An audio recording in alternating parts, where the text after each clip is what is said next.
Hi guys, welcome back to my channel. My name is Suranjali Seal, and like I always say, if you are somebody that loves literature and is all about literature, then this is the channel for you. In our video today, we're going to begin with Act 1, Scene 1 of Christopher Marlowe's play entitled Dr. Faustus, which we have already begun discussing in my last video. In my previous video, we've done an introduction, right, to Dr. Faustus. I've talked about the source of the play, I've talked about the role of the chorus, and we've also looked line by line in detail the opening of Dr. Faustus, where the chorus gives us an idea of who Faustus is. The chorus gives us a background to Dr. Faustus and introduces Faustus's life to us, and also gives us this idea that Faustus is going to meet his downfall because of his choices. All of this we've discussed in my previous video, so if you haven't checked it out yet, please make sure you do so. They're very vital information in the introductory video, so make sure you watch it. In our video today, we're going to again line by line analyze Act 1, Scene 1 of Dr. Faustus by Christopher Marlowe. So without any further ado, let's get right into it. So I'm very excited to discuss Dr. Faustus. I really love the play. There are so many moral lessons also, and it is very, very interesting. So we're going to begin, okay, finally. So in my introductory video, we talked about the opening, right, where the chorus introduces Dr. Faustus to us. So I told you that the chorus gave us an insight into the life of Faustus. They talked about his childhood, where he was born, where he was brought up. They talked about the kind of skills and knowledge systems that he acquired. They talk about his expertise. Then they talk about this, they foreshadow his downfall also by the story of Icarus. All of that we have discussed in that previous video. Then towards the end, the chorus says what was the last line that we talked about in my previous video? The last line was, "This is the man we see sitting in his study." That's what the chorus says. The chorus comes on stage, gives us an introduction. Towards the end of the introduction, the chorus says that this is the man we see sitting in his study, and they leave. Then Act 1, Scene 1 begins, and enter Faustus in his study. We see Dr. Faustus in his study, and he is talking to himself. Now on the screen, everything in white is the original text, and everything written in yellow or typed in yellow is actually the literal translation. So the white, the original text, you can find it online also. You might have the book also, so you can read it on your own. I'm going to read the literal translation and explain things to you, okay? So what does Faustus say in the opening scene, Act 1, Scene 1? Faustus is talking to himself, and he is saying this: "Make a choice of your studies, Faustus, and begin acquiring the deepest knowledge of that which you will claim to know and teach. Having acquired the doctorate of divinity, be a priest to all appearances, yet focus your ambition to that very knowledge to which every art leads." So what is he saying here? That make a choice of your studies, Faustus, and begin acquiring the deepest knowledge of that which you will claim to know and teach, having acquired the doctorate in divinity. So we already know that he has acquired the doctorate in divinity. In my previous video, I told you what is the subject of divinity.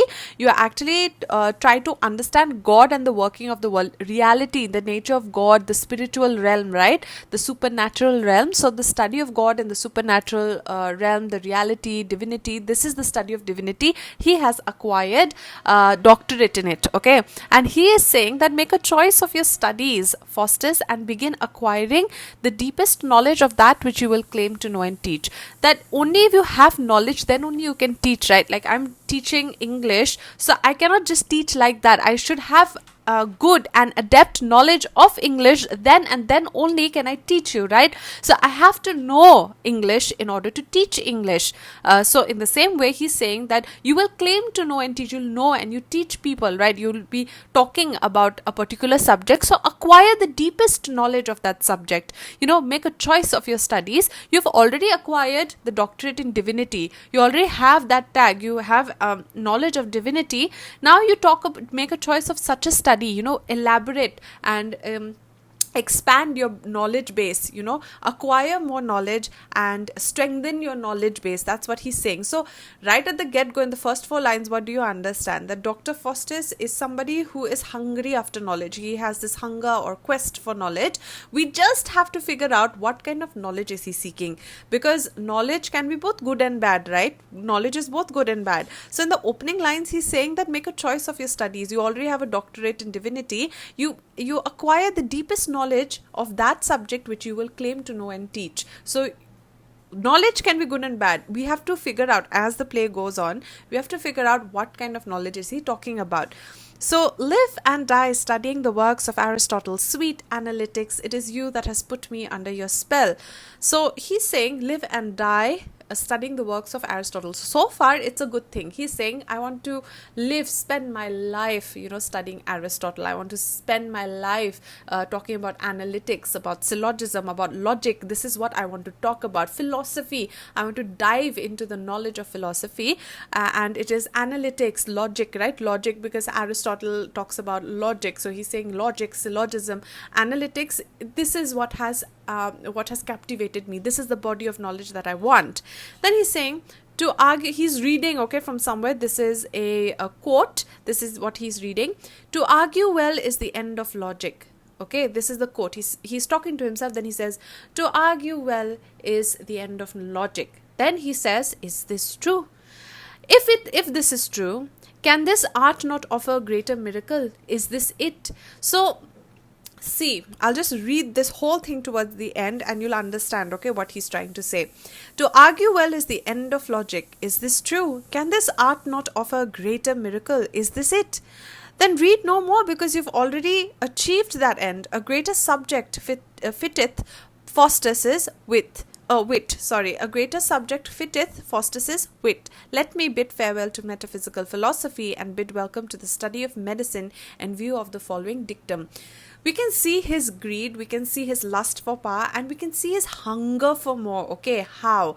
First he says that acquire the deepest knowledge of one subject. Choose your subject, what you want to study. Then he says that I love Aristotle. I want to dive deep into the works of Aristotle. Aristotle, analytics is what has captivated me. I want more knowledge of Aristotle. Then he says to argue well is the end of logic. But if this is true, that to argue well is the end of logic. For example, you are acquiring philosophy. To do what? To argue well. To argue well, that means you're questioning. Suppose, I'm just giving an example, okay? Tomorrow you have a debate competition, okay? And I am for, you are against, okay? Anything, say, I can give you, say, plastic is dangerous to the environment, okay? This is the topic of the debate. I will go for, you will go against.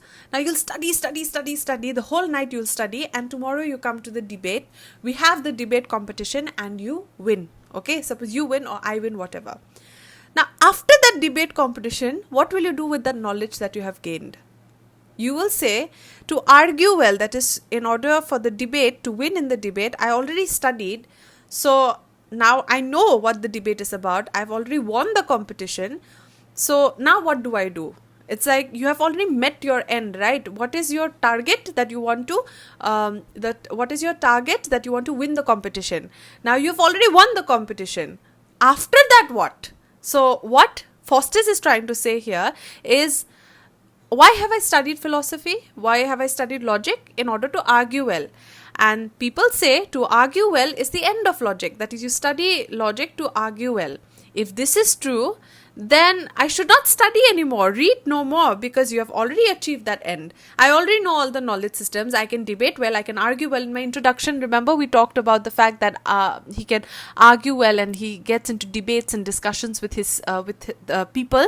So he already has the knowledge, he already has his points sorted out. He is a master, he has attained a doctorate in divinity. So he has proper understanding of the subject. So if to argue well is the end of logic, then in that case he has already met that end. He already has the knowledge, he can argue well, he can debate well. So his end is met, right?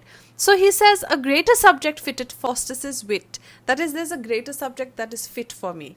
So see, okay, I'll tell you, the one thing that you should have towards the subject that you've gained proficiency in is respect. So you have studied divinity, you've acquired the doctorate of divinity, but that doesn't mean that you're going to think that it's not good enough anymore. What Faustus is saying, that yes, I have all this knowledge about Aristotle, I know everything about divinity, I know everything, so a greater subject fitteth my wit. That is, he's saying that my brain capacity is greater than this. these subjects are very trivial, very small in front of the capacity that I have. Okay, so he is demeaning the knowledge system that he already has. He has gained proficiency, but he's worked hard. So he is skipping, he is neglecting what he has worked hard for. He has worked hard to get this far. Now that he has knowledge, he's saying it's not good enough for me. So, you know what is a fool? I'll tell you. Socrates, okay, is known as wise. Why is Socrates? I have told you in my Greek critics video that Socrates is known as a wise man. Why was he known as a wise man? Because he was aware of his own ignorance. Socrates today we know is one of the greatest philosophers, okay, that the world has known. He questioned everything. He asked questions and he had a different worldview altogether. And Socrates said that he had so much of knowledge, yet Socrates said that all I know is that I know nothing. That is what he says. All I know that I know nothing. It's a big paradox. All I know is that I know nothing. That was Socrates' wisdom. That is, it is impossible to have all knowledge in the world. Somewhere you'll miss out. It's impossible to acquire all the knowledge that there is to know in the world. You cannot know everything. It's humanly impossible. Dr. Faustus over here is a fool. Why I'm saying? Why is he playing fool? Because he does not realize it. He is not realizing that, it's impossible to have it all. And that's why he meets his end in the end, right? In the end, he meets his doom because he takes things for granted. This doctor of divinity worked hard. He got a doctorate. Now he's saying it's not a good enough subject for me. Then he knows analytics, he knows logic, he knows philosophy, he has studied Aristotle, and then now that he knows how to argue well, now that he knows the points that Aristotle has made, now that he has knowledge of this philosophical studies, he has knowledge of it, since he has gained proficiency in it, now he's saying a greater subject is awaiting me. So you see, he has this greed and lust, the hunger in him for more. You can see it right from the opening scene. That's why I'm discussing this in detail. You'll get a lot of character analysis, insights into characters, into Faustus's character by through these scenes only. Okay, so a greater subject fitteth Faustus with. Let me bid farewell to metaphysical philosophy and bid welcome the study of medicine, and view of the following dictum: where the philosopher leaves off, there the physician begins. Now he's saying where the philosopher leaves off, that's where philosopher is thinking. He's thinking and questioning. His philosophy is about opinions, about a different worldview. It's about thinking, right? And here he's saying where thinkers leave, where philosophers leave, that's where medicine begins. Be a physician, Faustus, and accumulate gold through the practice of medicine. So see, he's saying be a physician, be a doctor, okay, be a physician and accumulate gold, okay, through the practice of medicine. So he wants gold, he wants acclaim, he wants name and fame. Just having knowledge for him is not enough. He's not studying for the sake of knowledge, for the sake of enlightenment and wisdom. What he's studying for is basically name, fame. It's all for the wrong ends. Conscience, our conscience is there throughout our lives, okay?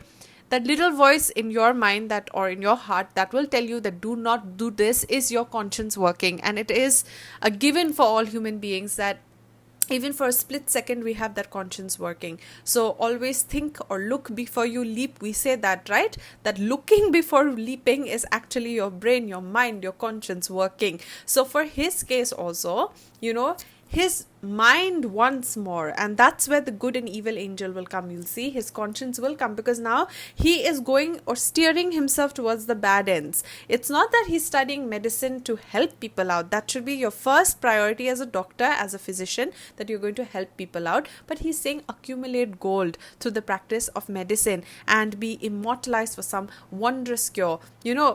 Either here he means that immortalize, let people remember you for some wondrous cure, like maybe you'll invent a cure and people will see you as big, as will equate you to God. People will give you name and fame because of what you invent. Or you invent a cure so that you become immortal. You make a medicine that makes people immortal. And he's saying the supreme good of medicine is health. The end of the science of medicine is our body's health. So they said, medicine, the end of medicine, like the end of logic is what? The end of logic is to argue well. The end of medicine is our health. That we invent medicine, we study and invent medicine in order to keep us healthy. So the main priority of medicine is health, is our body, to keep it functioning, to be healthy. And that's what he's saying over here. That it's he's saying that, yeah, here he's giving a a contrast. He's saying, he's reading, okay,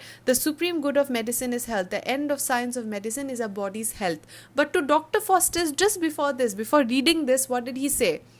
Be a physician, Faustus, accumulate gold through the practice of medicine. So it's a juxtaposition. He's reading from somewhere and he's saying that the supreme good of medicine is health, that you invent things, you practice medicine in order to be healthy, in order to cure people, in order to keep people healthy. But for Dr. Faustus, what Dr. Faustus himself is saying, that practice medicine to accumulate gold. So you see, his priorities are haywire, and you get a lot of insights into Faustus's character. You understand that he has a lot of greed, he has a lot of lust for power, he is not satiated with the body of knowledge that he has, he just wants more and more. So we're going to move on to the next slide. Now look at Faustus, okay, this is his arrogance speaking. He's saying, why, Faustus, have you not already achieved that aim? He says, even in medicine you have attained proficiency. Even your ordinary conversations are filled with medical formulas. So he knows divinity, he knows logic, he knows philosophy, he knows analytics, logic, medicine, just name it. He has so much of knowledge, and still he does not realize that, it's profound. This knowledge that he has, many people don't have the capacity to have, but he's not thankful for it. He's taking it for granted. Have not your prescriptions been advertised as lasting examples of medical art? So his prescriptions had been advertised, that his prescriptions are so good, that it has been so helpful to people, that they have been advertised, and thousands of serious ailments have been cured by you, and still you are just Faustus and a common man, mortal. So you see his greed and lust for power. What is he saying here? He says that, like I'll repeat it again, doctorate of divinity he has, philosophy he knows, Aristotle he knows, all the works of Aristotle he has studied, analytics, logic he knows, medicine he knows, his medical prescriptions have been advertised. He's so good at curing people, at giving the right or prescribing the right medicine, that people have thanked him for the cure that he has provided. And then he says, still, after all of this, you're just a common man.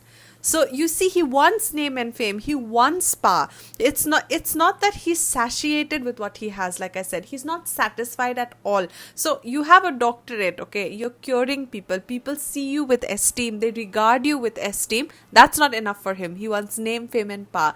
He wants to be immortal, okay. You are just Faustus and a common man. So he wants to be extraordinary, and can you harness the power to make men immortal? He said, can you make men immortal, or bring back the dead to life again? Can you do this? What is he trying to do? He wants to play God. He wants to try to, play God. These are not common mortal things that we can do. Human beings do not have this capacity. These are limitations, okay? And rightly so. This is not something that we can do or have the capacity to do. And he is, weaving dreams. He is wanting to do these things. So you can understand that all that he has worked hard for in his life, all the knowledge systems that he has gained in his lifetime, he's not using it for good ends. He's not putting it to good ends. He is blinded by his lust for power. So he's saying, can you make men immortal or bring back the dead to life? These are not noble things that you can do. These are not good things that you're expected to do. But he has these wants and desires in him.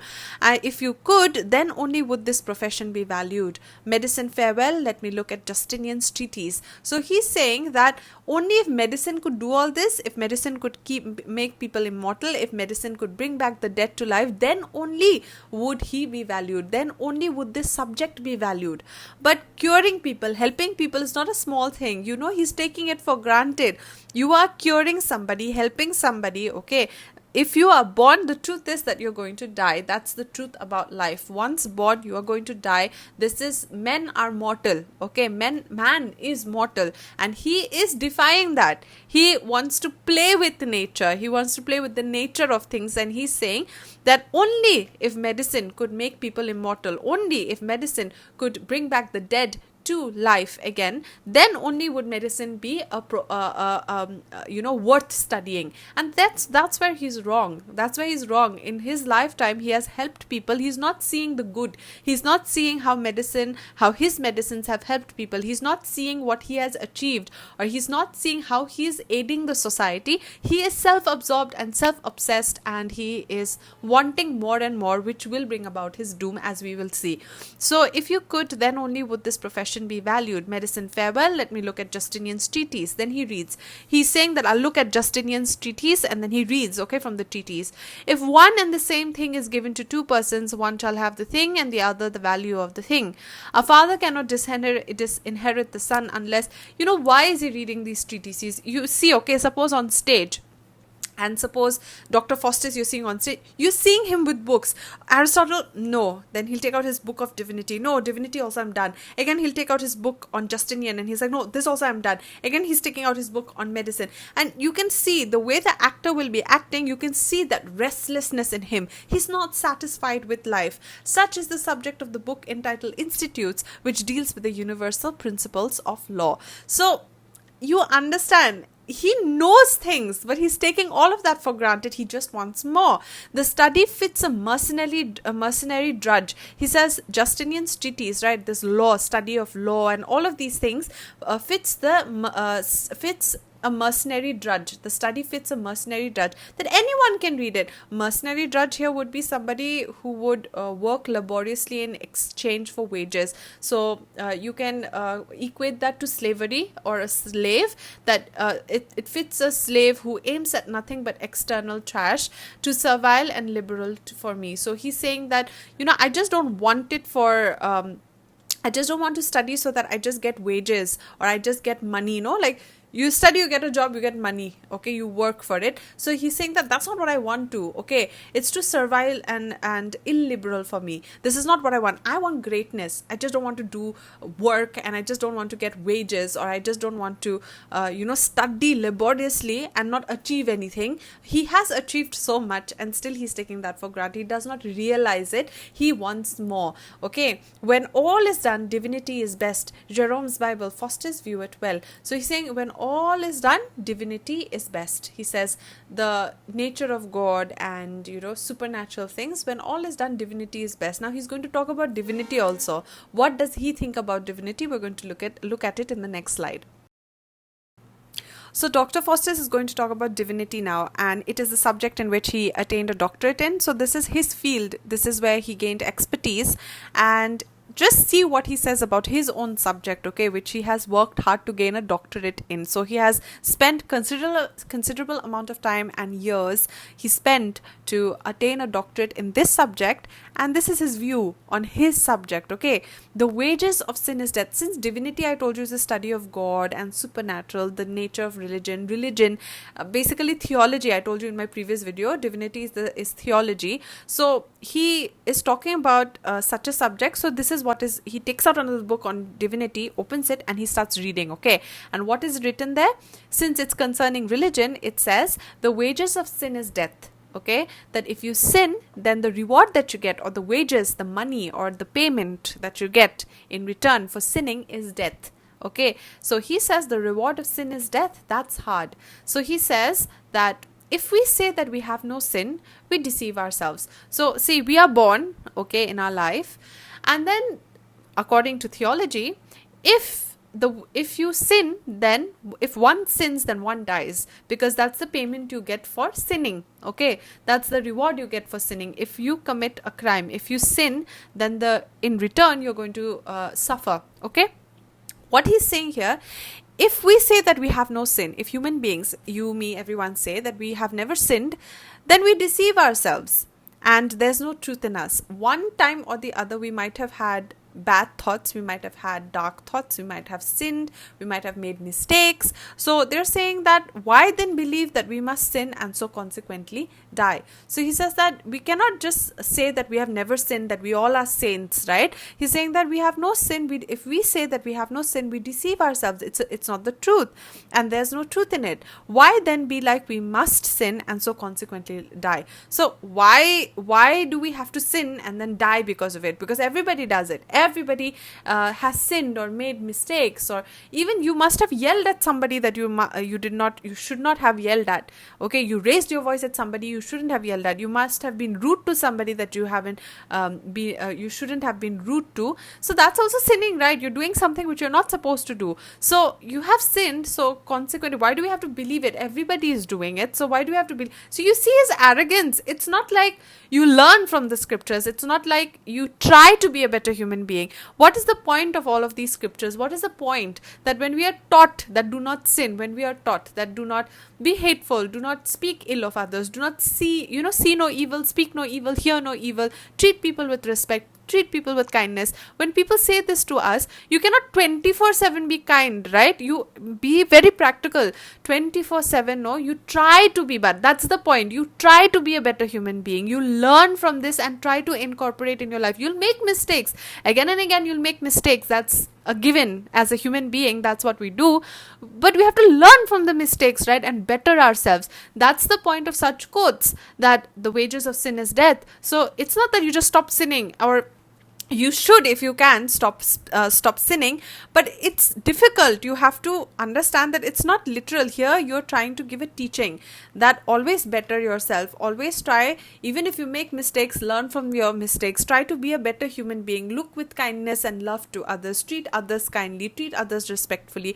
Do not, whenever you have to make a choice, think before you leave, before you leap. Try not to take the bad decisions in life. We are taught these things, right? But what does he say? Yes, we shall die forever. If we consider theology, if we consider the teachings of theology, then we shall die forever, because everybody is sinning. Even everybody is sinning. This is the belief that mistakes are being made, so we shall die forever. What philosophy will you call this?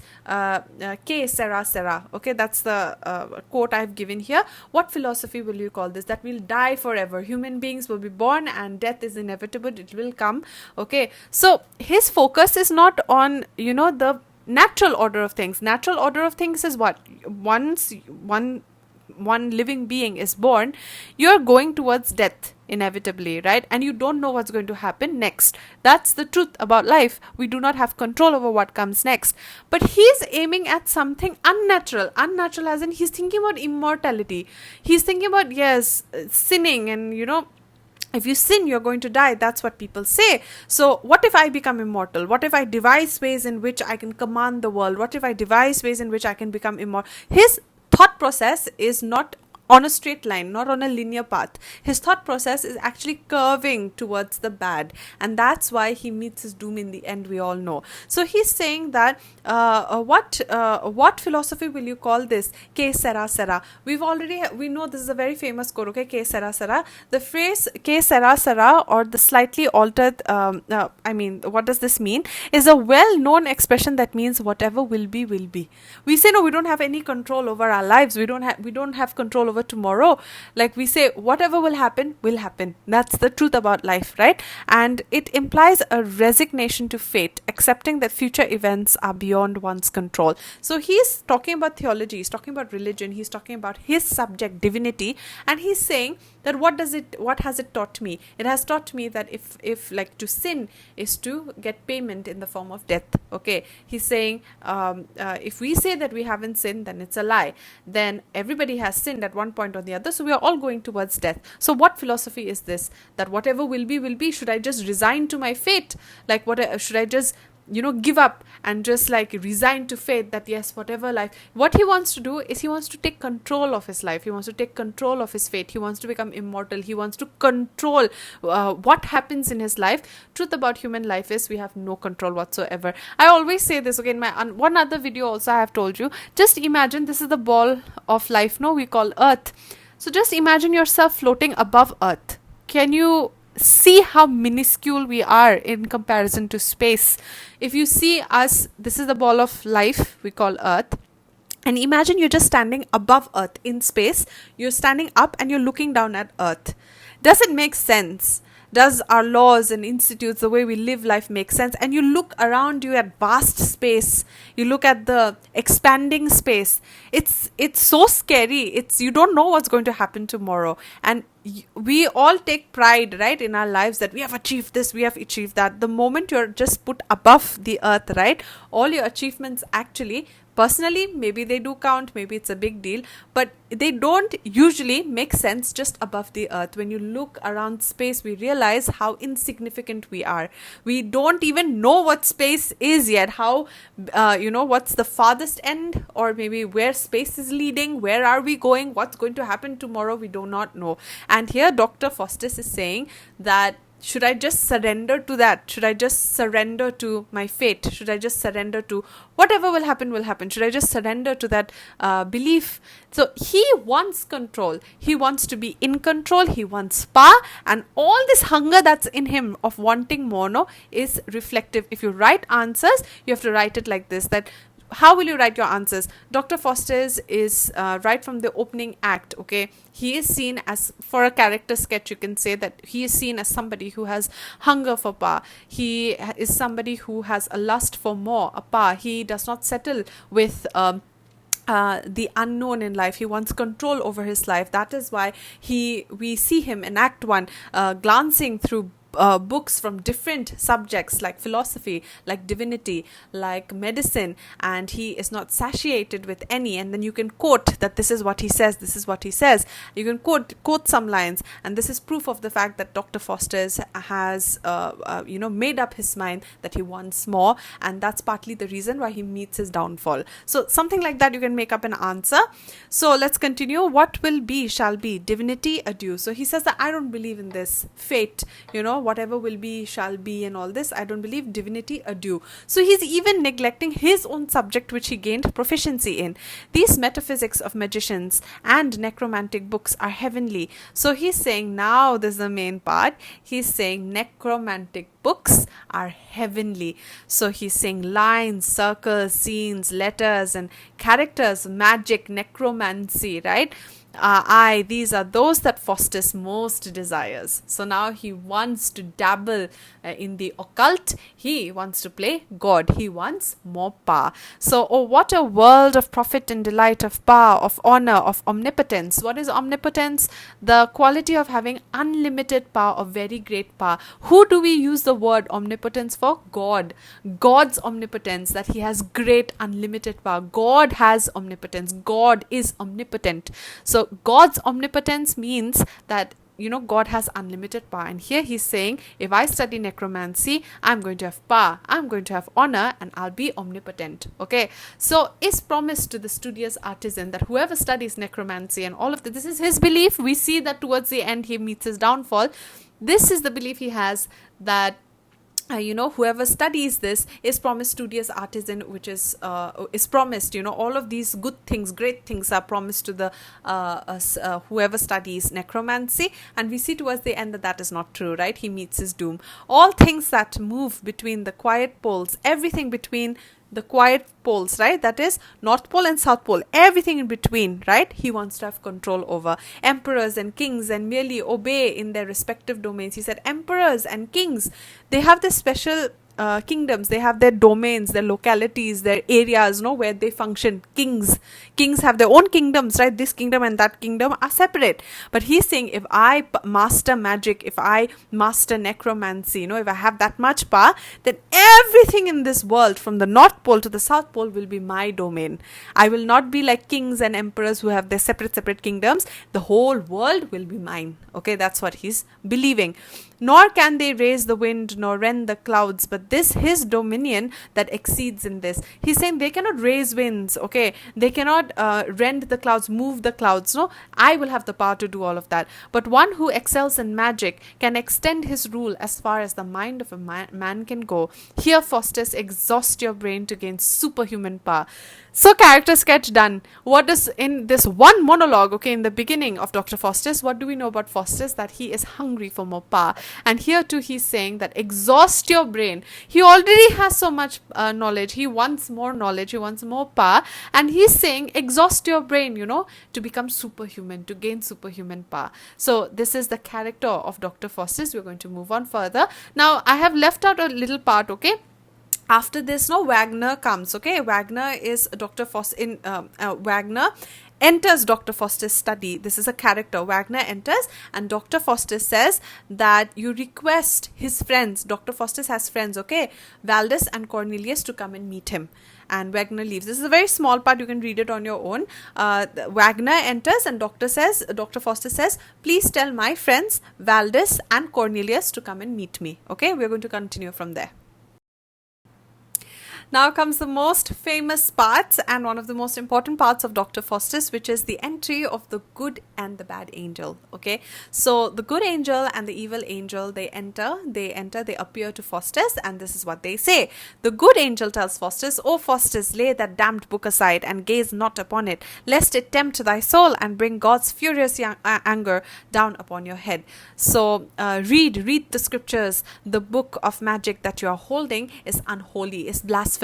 So what the good angel is saying is giving, that's your conscience working. The good angel is telling Dr. Faustus that keep those blasphemous, unholy books aside. Read the scriptures, read the Bible, the word of God. You read the Bible, and he's saying that keep those damned book aside, otherwise God is going to be angry and he's going to release his anger upon your head. So don't go down this path. If you go down this path, then you're going to suffer. That's what the good angel says. What does the bad angel say? The evil angel says, Faustus, continue studying that famous art, which enables a man to conquer all the treasures that nature has to offer.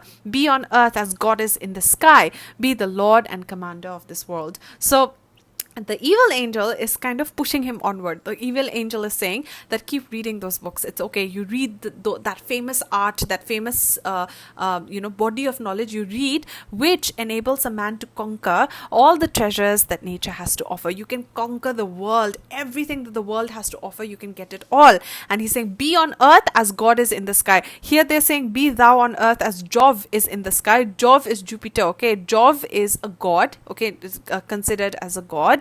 And he's saying, be on earth as God is in the sky. So you can play God, you can become like God, okay. So he's actually tempting Dr. Faustus, be the Lord and commander of this world. So this is the good and bad angels. So what is this symbolizing? The internal conflict within Dr. Faustus. The good angel and the bad angel represent the ongoing internal conflict within Faustus, highlighting his struggle between his conscience and his desires for power. I hope this is clear. The struggle underscores the play's exploration of the themes of ambition, power, and the consequences of choosing evil. Everybody has aims, everybody has goals, everybody has ambition. It's good to have it, but you do not overstep, right? You do not overstep. Do not take things for granted. Do not overstep your dreams. You move towards the right things in life. The right things are going to happen.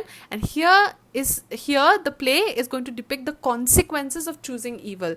What goes around comes around. I told you in my previous video, whatever goes around comes around. Every action has an equal and opposite reaction, right? So I'm leaving the opposite part. What I'm highlighting here is that every action has a reaction. You have to remember that if you just set something in motion, it's like a domino effect. You just make a choice, and then after that your life will go according to the choice. It's the choices that you make. Here the point of Dr. Faustus, the entire play, is that it's the consequences of choosing evil. Faustus's choice of evil ultimately leads to his damnation, demonstrating the tragic consequences of ignoring repentance and seeking worldly glory over spiritual salvation. So he is not thinking about the future or his afterlife. He's thinking about now, what he can achieve in this world. They say that when one dies, right, you leave everything behind. Everything, your money, everything you leave behind. Money, material wealth, materialism, you leave it behind, and you move on, as you started. like as you started as maybe a soul or a body with which has not yet stepped into materialism, you move on like that. Okay, you just move on with nothing, and you leave behind your legacy, you leave behind memories of you. Okay, you leave behind stories of you that people will remember you by. So here they're saying that he's not repenting, he's not guilty, he is not his conscience is working, but he's greedy, he's looking at worldly pleasure, what he can enjoy here, instead of spiritual salvation. He's not thinking about what's going to happen after. He's thinking about, in this life I'm going to attain glory, but after that, so this is the good and evil angel. They will keep appearing to him. This is his conscience working, the internal conflict in Dr. Faustus. And now we're going to move on further. Now see, in this slide, there's nothing much to explain. Main things I've already explained, okay? So I'm just going to read through the yellow lines, okay? The translations, and you will see that even after his conscience hits him, right? The good and evil angels appear to him. Even after that, he is still, harboring superhuman thoughts. Like he's harboring the lust for superhuman power, okay? I'll read through and you'll understand how his conscience is working. So Faustus is saying to himself, how am I filled with such fanciful comparison as this? So he's saying, how am I filled with this kind of juxtaposition? The good and bad angels have given him different pictures. Good angel is saying, don't do it. Bad angel is saying, do it. Okay. Now he's saying, how am I filled with such fanciful comparison as this? Shall I make spirits fetch me what I please? Because the bad angel has told him that you can be like God. You can be on earth what God is in the sky, right? He says you can be on earth what God is in the sky. So he's saying, shall I make spirits fetch me what I please? Shall my mind become free of all unclear thoughts? Shall I be able to perform whatever actions I want? I shall have my... So he's giving himself reasons why he should do it. Okay, so he's not listening to the good angel really. How? He says, I shall have my spirits, that is through the magic he will conjure up spirits, and these spirits will do all his work for him. So he's saying, I shall have my spirits fly to India and bring me gold from there, ransack the ocean for shining authentic pearls. Okay, and all search the corners of the newfound world. Newfound world is usually North America, South America, and Caribbean. Okay, they're referred to as the new world, newfound world. So he's saying that I'm going to search all the corners of the newfound world for pleasant fruits and delicacies fit for princes. I'll have the spirits read strange philosophies and tell the secrets of all foreign kings. So he's going to take the secrets of all foreign kings. So he wants to be all powerful.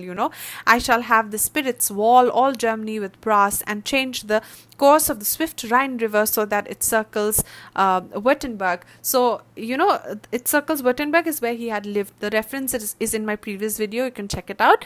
I'll have them fill the public schools with silk, where the students shall be splendidly clad. So you have to understand this. Okay, the famous quote, with great power comes great responsibility. Now he wants power. Now he's giving reasons, or he's giving his vision for the future, that if he has power, this is what he's going to do with the power. Is this responsible? This is not responsible at all. He is focusing on the wrong things. To sin, the payment of sin is death, right? He's going to do all those sinful acts. He's not saying that I'm going to maintain world peace and all with the power I have. No, he's saying I'm going to take the secret of kings. I'm going to be the world leader. Okay, then he's saying, I'm going to make a wall out of brass all around Germany. I'm going to divert the river Rhine so that it circles Württemberg. And in my previous video, I told you Württemberg is where he had lived, right? He had been sent to his relatives, and that's where he had lived. And he says that I'll have them fill public schools with silk. This is very, very significant. You can mention it in your answers also, where the students shall be splendidly clad. He's saying in all public schools, like public schools, government schools, and all public schools, not the private ones where the rich and affluent go, public schools. He said, I'm going to fill it with silk, where all the students can be richly clad. They can wear silk every day. Silk is expensive, so they can wear proper rich clothes and go to public schools. Why is he saying this? Because in my first video, in the introductory video, I told you Dr. Faustus did not have privileges in life. He came from a humble background. His parents were humble, right? And he was sent to public school, and probably he noticed there the class difference, right? And now he's saying, when I have power, I will be giving the poor poor and the humble, I'm going to give them proper silk clothes, all the students, because he did not have it.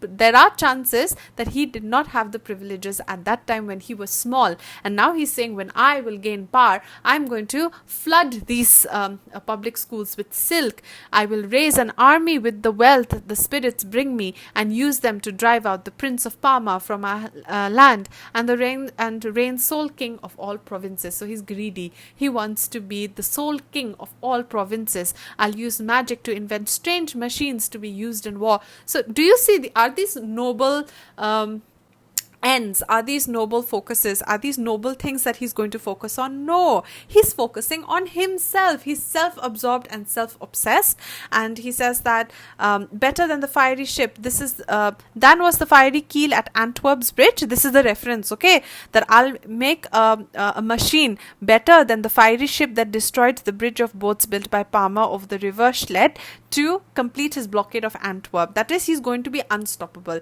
He's going to build machines and have armies, okay, that will do his bidding, and he's going to do all of that through magic. I'll make my servile spirits to invent. Come, German Valdes and Cornelius, and make me blessed with your sage conference. So now his friends enter. So before this, he was talking to himself, and this is his plans for the future, okay. So now we're going to move on further. So Valdes and Cornelius are his German friends, and they enter, and this is what Dr. Faustus tells them, okay.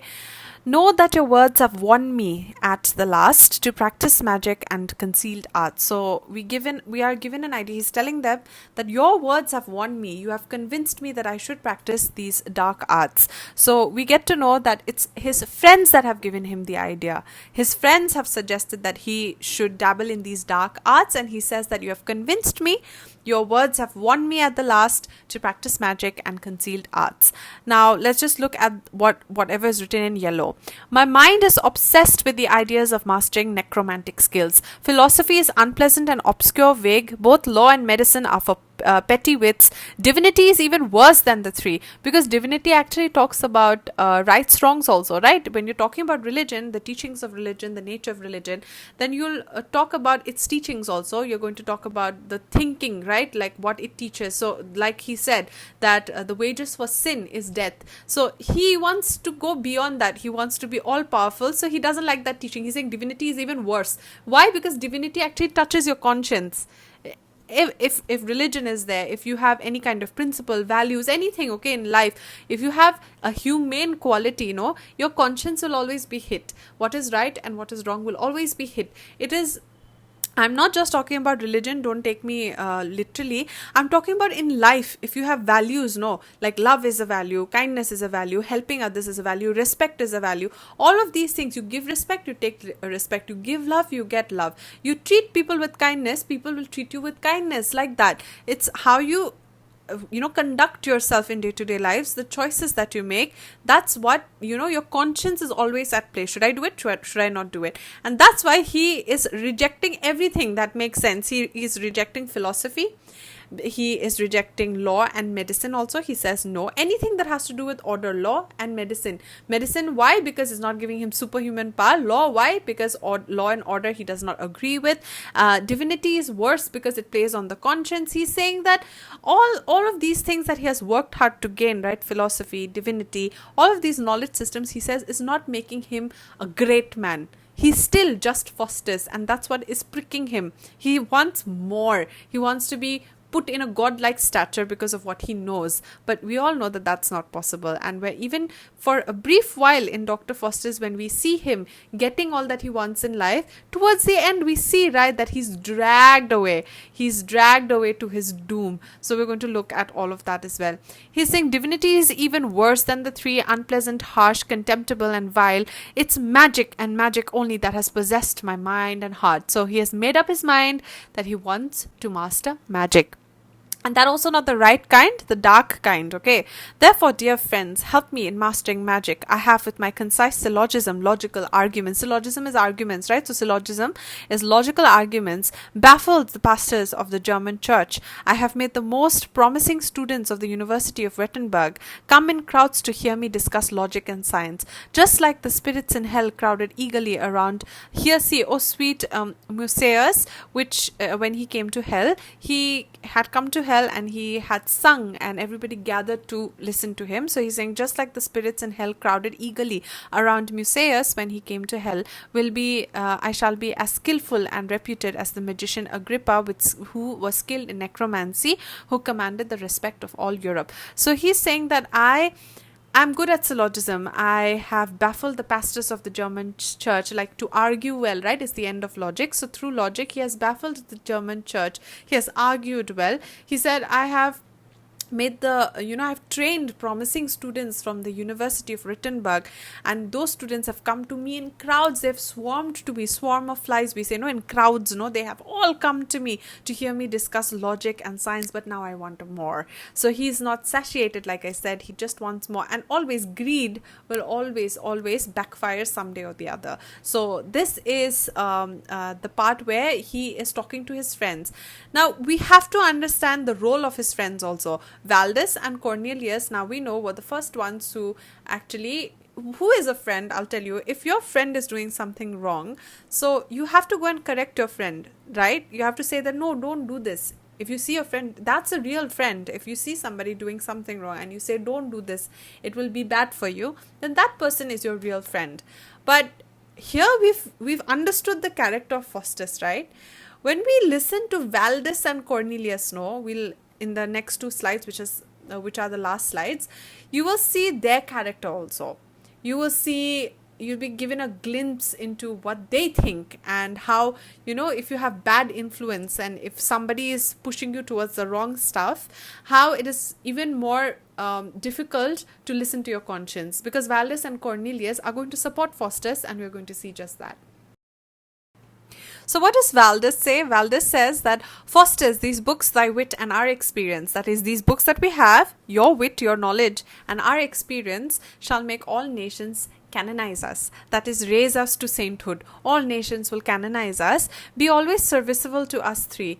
Okay, he's saying that let us conjure up these 4 lines over here. They say they want to conjure up spirits that will always be in service to them. They will conjure up, or they're going to make spirits do their work through magic. They're going to conjure up spirits, and these spirits will work for them. And he's saying these spirits will run by our side like German cavalrymen carrying their lances, or like the giants of Lapland trotting by our sides. Lapland is a place. It is Finland's northernmost region, a sparsely populated area bordering Sweden, Norway, Russia, and the Baltic Sea.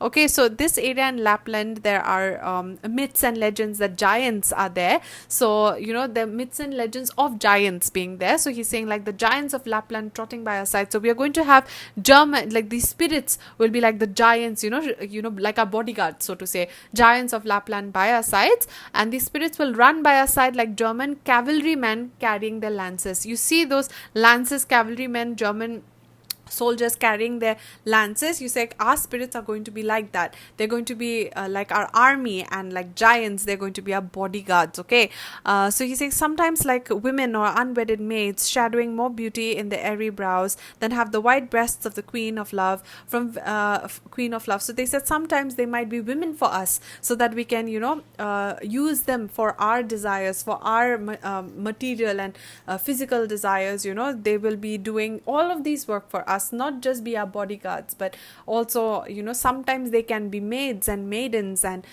women, okay, who will gratify us, okay, and our desires. That's what they're saying.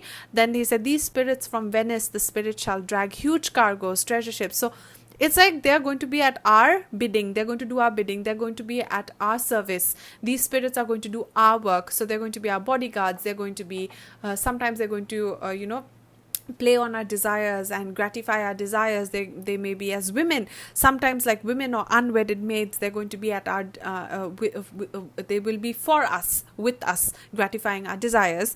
Then they said that from Venice these spirits will even give us huge cargoes, treasure laden ships. No, they're going to bring all of these. And from America, the gold and silver which Philip the King of Spain receives as tribute yearly, all of these things we are going to get.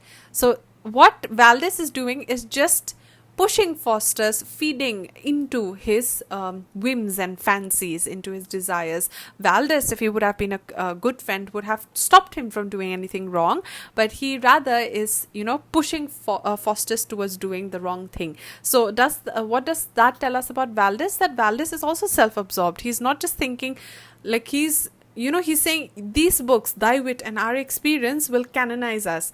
These three friends, they are trying to use each other, work together, and gain greatness. But if you have a little bit of sense, then one of them should have stopped the other, right? If you are good friends, then you are supposed to stop the other, but they are going the wrong path. They're going down the wrong path. This is Valdes. We're going to see what Cornelius says. Now Cornelius says that the miracles that magic will perform will make thee vow to study nothing else. So he is again feeding into Faustus's desires and his dreams and whims and fancies. Okay, he's saying that whatever miracles we will perform will make thee vow to study nothing else. Like you love nothing more than magic, because you'll see that you can get whatever you want through the use of it.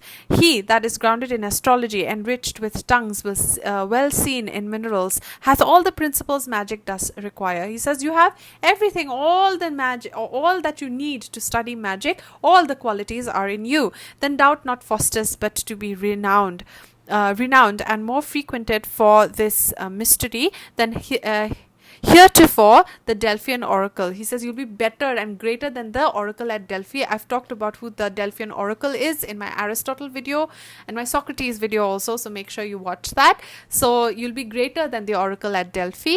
The spirits tell me that they can dry the sea and fetch the treasure of all foreign wrecks, aye, the wealth that our forefathers hid within the massy entrails of the earth. Then tell me, Faustus, what shall we three want? So here he's saying that the spirits will dry the sea, will do basically what examples are giving here is that they will do everything that we ask them to do. The spirits will help us reach greatness. The spirits will be at our disposal. They'll be doing our dirty work. They're going to be at our service. We're going to use these spirits to attain greatness. Faustus says, nothing, Cornelius, oh, this cheers my soul. Come show me some demonstrations magical that I may conjure in some bushy grove and have these joys in full possession. So he's saying, come, let us just go and conjure up spirits, use magic, so that all these joys we have in full possession, so that all of these joys find us, so that we acquire all of these joys. So basically, now he has fully made up his mind, despite the warnings by the good and bad angels. Dr. Faustus has made up his mind that he is going to practice magic. And now we're going to move on to the next slide. So let us have a look at the analysis. Just analyze what Act 1, Scene 1 is. So this scene establishes Faustus's intellectual pride, dissatisfaction with existing knowledge, and his ambition for power and fame. So his intellectual pride, right?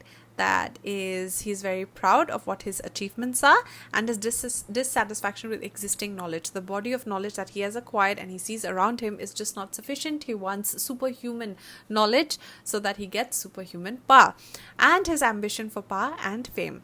So Faustus's intellectual pride. The scene begins with Faustus in his study, examining books of various academic disciplines. He initially expresses admiration for the knowledge gained through logic, medicine, law, and theology, highlighting his strong foundation in these fields. I told you about this.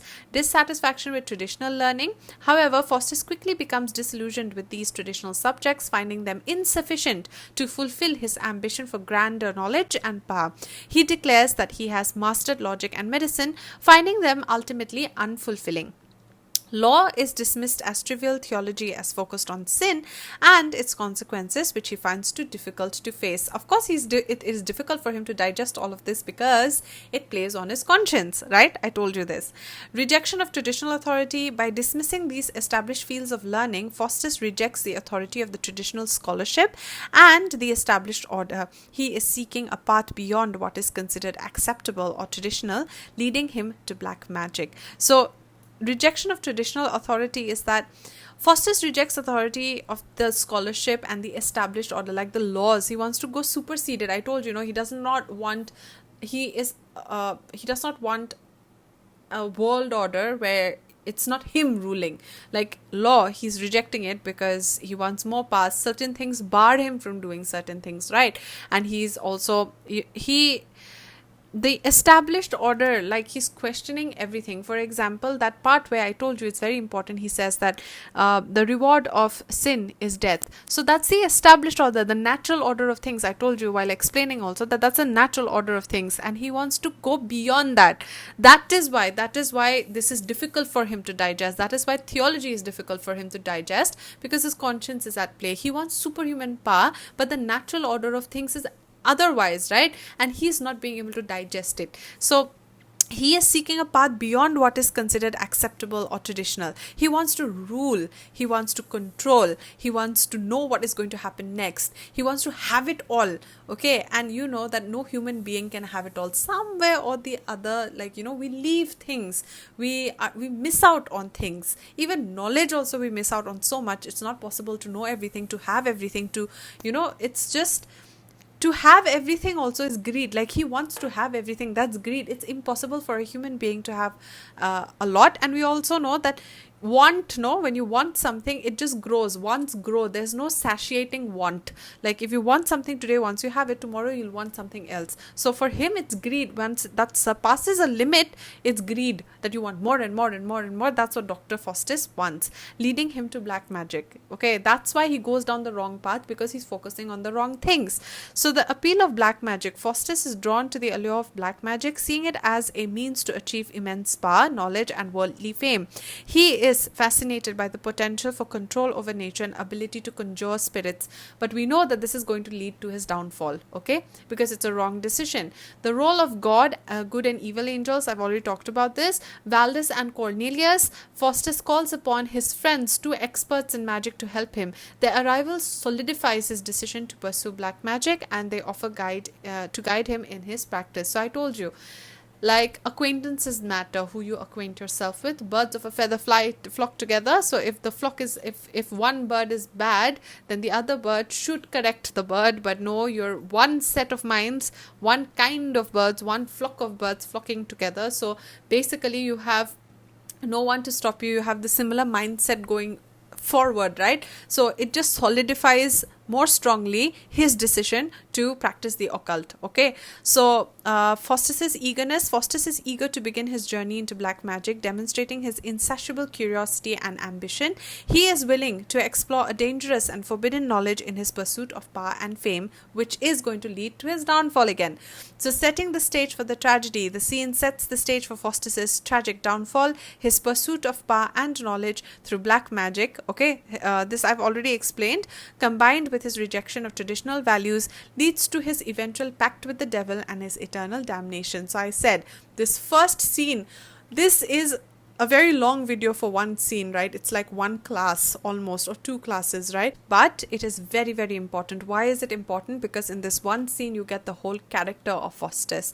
You get the whole motivation. And towards the end, when we see his downfall, you'll almost feel pity for the man. When you'll see Faustus's doom, right? When he's dragged away towards his end, when he's doomed towards the end, and you come back to Act 1 and read all of this, you'll feel pity for him at the end of the day, because he was, because of the decisions he made in life, because of his worldview, because of his vision, because of his ambition. And after having it all, in the end, he meets his doom. He meets his doom because he made the wrong decisions in life, wrong choices in life, this was his wrong what will I say, wrong motivations in life. So that's why this is one of the most important scenes, the opening scenes, because there are a lot of monologues, it's not somebody else giving a character sketch of Dr. Faustus. He himself is talking, right? So it becomes all the more important because it's coming out of his mouth. So we know that he's doing it purposely, consciously. He's making a choice deliberately that this is what I want to do.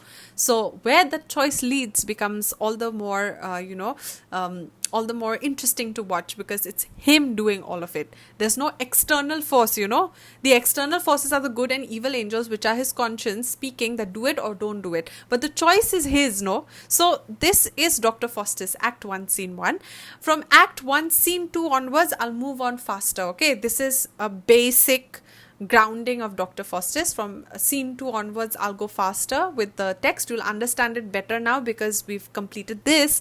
So that is it for today, guys. I really, really hope that this text or this video has been of help to you. This analysis of the text has been of help to you. And if it has, then please do consider liking my video, sharing my video, and subscribing to my channel for similar content. And in my next video, we're going to start with Act 1, Scene 2. So till we meet again, I really hope that you stay healthy and happy. See you in the next one, guys.